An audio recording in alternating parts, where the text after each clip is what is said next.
कर्कश आवाज आणि फटाके फोडणाऱ्या बुलेट धारकांवर आज धुळे पोलिसांनी धडाकेबाज कारवाई केली। तसेच वाहनांचे सायलेन्सर काढून त्यांच्यावर बुलडोझर चालवण्यात आले।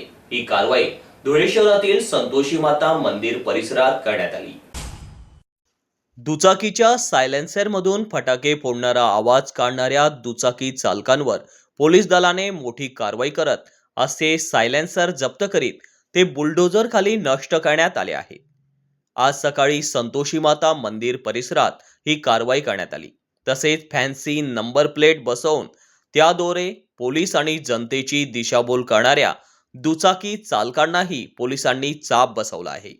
अशा नंबर प्लेट पोलिसांनी जप्त केल्या असून त्या देखील आज सकाळी नष्ट करण्यात आल्या। शहरातील बहुतांश भागात हिरोगिरी करत फटाके वाजवणाऱ्या दुचाकी धारकांना पोलिसांनी तातडीने आपापल्या दुचाकीचे सायलेन्सर आरटीओने विहित केलेल्या नियमानुसार बसवावे असे आवाहन देखील केले। नियमांचे उल्लंघन करणाऱ्यांविरोधात पोलिसांनी केलेल्या या धडक कारवाईचे शहरवासियांनी स्वागत केले आहे। जिल्हा शहर वाहतूक शाखेमार्फत मागच्या 1 महिन्यापासून ते बुलेटवर जे फटाका सायलेन्सर्स म्हणून जे प्रसिद्ध आहे यंग जनरेशनमध्ये त्याच्याविरुद्ध कारवाई केली। त्या कारवाईमध्ये 65 सायलेन्सर्स लावलेल्या वाहनांवर कारवाई करण्यात आली। दंडात्मक कारवाई देखील केली आणि त्यांचे आरटीओ कडून मान्यता प्राप्त सायलेन्सर्समध्ये बदल करून लावलेले होते ते जप्त करून नष्ट करण्याची कारवाई आज केलेली आहे। त्याचबरोबर जे फॅन्सी नंबर प्लेट आहेत त्याच्यावर देखील कारवाई करून त्या देखील नष्ट करण्यात आलेले आहे।